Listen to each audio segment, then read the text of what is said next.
So I'm Kizer Walker. I'm Director of Collections at Cornell University Library, and I'm here with Peter Uwe Hohendahl, the author of at least 3 books with Cornell University Press, The Institution of Criticism, Building a National Literature, and Reappraisals, Shifting Alignments in Post-War Critical Theory. All 3 have recently been added to an online open access platform at Cornell University Press, and Peter would like to talk a bit about what that means to him. I think I would like to start out with a somewhat larger horizon about my work with Cornell Press.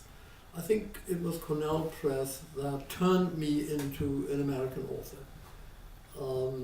I came from Germany, and for the first 10 to 15 years wrote mostly in German and published mostly in Germany. In 1977 I moved from Washington University to Cornell and made the acquaintance of the people at Cornell Press, especially Kendler, who was the editor-in-chief at that time, and he drew me into his own work. He asked me to review manuscripts, and by we also discussed projects, and this book here was the first result of this. It had a different title in German. It was Literaturkritik in Öffentlichkeit, but there were reasons to give it a new title, because an American audience doesn't have this necessarily the same background and the same interest. So not only did the book get a new title, but it also got a number of essays that were not in the first book. And again, the selection had a lot to do with my understanding of what an American audience would be interested in and where it would differ in its interest from a German audience. This, I think, is one of the most important things you have to learn when you shift from one national culture to another national culture, is that you have to focus on the new audience, understand its own background, understand its own interests, and retailor your own writing to that audience. This also happened in the case of my second book, which is fundamentally a translation of a much bigger book in German, which came out in Germany in 1985 with Beck in Munich. But again, we had to make some decisions about what an American audience would be interested in, and what parts would not necessarily be of value for an American audience. So a 400 or almost 500 page book was brought down to a little bit less than 400 pages. And I think for an American audience it became therefore a better book. The second thing I learned doing this book was, of course, the question of translation. I had to look at the translation, and by looking at the translation I always also learned how to use the American vocabulary for writing literary criticism in this country. So it is only during the 80s and early 90s that I began to shift significantly from being a German writer to being an American writer, primarily an American writer, and establishing myself with an American context. And the result of that shift is then the third book, Reappraisals. And Reappraisals does not deal with German literature anymore, or particularly German question. It deals much more with questions of international transfer, with critical theory and the role of critical theory in this country, or the interaction between critical theory in this country and critical theory in Germany. And I think this could be done only because here at Cornell I had a press that was interested not only in my work, but interested in these questions in general. It took a university that was in this respect different from Washington University, where I was before. Had I stayed at Washington University, I would have happily remained a German author who teaches in this country. The shift from Washington University Midwest to Cornell, a major Eastern university, brought along also new colleagues, a much more cosmopolitan atmosphere, and in this environment it was my opportunity and then my chance to develop into an American author. Can you say a bit about what you think it will mean to have these books, which I believe have been out of print for a little bit, back in circulation and to be openly available to scholars or other interested readers anywhere in the world? I think I'm very glad that they are now generally available without charge, and I'm thinking in particular of graduate students who cannot afford books, or at least not all of these books. So I think the other thing that I like about the new format is that the books can be downloaded not only in the United States, but just as well in Australia or in the middle of Africa or wherever, which I think is a great advantage from the point of view of a scholar who would like to disseminate his own work as widely as possible. So there is self-interest involved by all means. In particular, considering these three books, I would say that they focus on certain issues which have been central to my own work, but which I also consider central to the work of literary criticism and literary studies in more general terms, or even in terms of intellectual history. What I introduced in my own work to this country is the question of the institution of literature. I'm by all means not the only one who did this, but I was one of the first ones who seriously asked about the meaning of literature as an institution rather than the meaning of literature as a group of authors or as a number of works, which shifts the focus away from the individual text and the individual author and looks at a more complex, systemic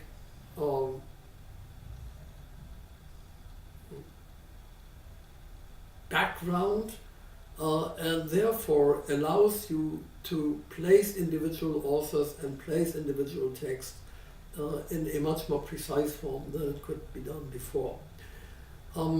Within this context, my particular interest has been literary criticism, the history of literary criticism, and the role of literary criticism within the public sphere. And here I have to say from the very beginning that I was under the influence of Jürgen Habermas and Jürgen Habermas's early work on the structure of the public sphere, which I translated from the realm of general theory, philosophy, and politics into the realm of literature. And I think it has made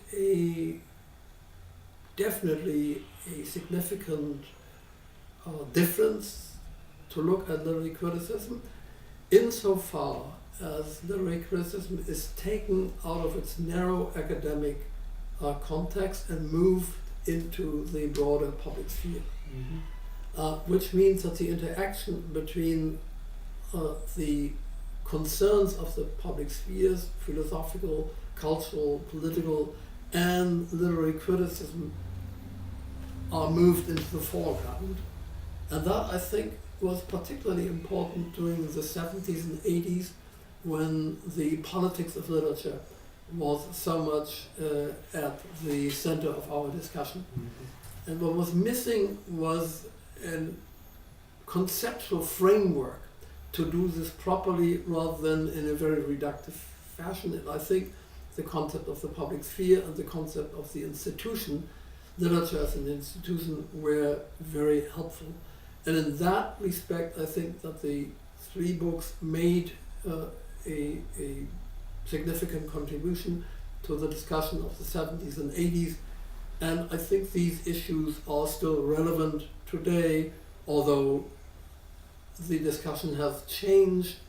When we started to discuss this was a national debate or a debate in this country, in the United States, to today it would definitely be a global debate.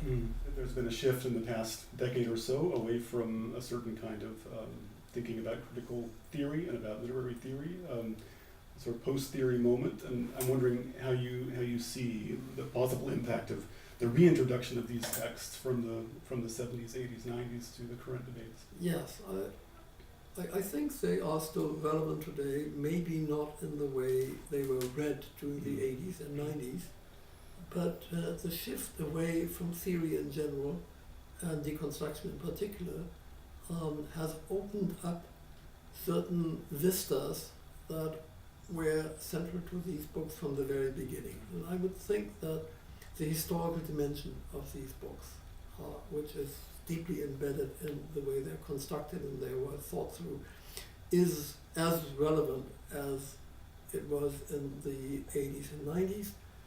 And I would say that in certain ways, critical theory of the type that I represent is as crucial for analyzing today's problems as it was some 30 years ago. And I would mean by that a globalized literary public sphere or a globalized form of literary production, literary reception, requires retooling some of the analyses and some of the conceptual tools that I use, but definitely they can be retooled, and I think there are two ways in which these books can be used today. The one would be as a form of continuation of the work that I was doing, applying it in different contexts and working with it on different topics. The other one would be a form of intervention of using the theoretical tools that I developed to questions more recent forms of theoretical work and entering a dialogue with that. Books would be useful primarily for advanced seminars, or maybe advanced undergraduate seminars and graduate seminars, and I can see a number of fields where they could be used. For one thing, obviously in the field of literary criticism, it is a seminar on the history of literary criticism or a seminar on the system of literary criticism or the institution of literary criticism would certainly still require that these books should be read. I could also see them in different contexts, particularly in cultural studies context.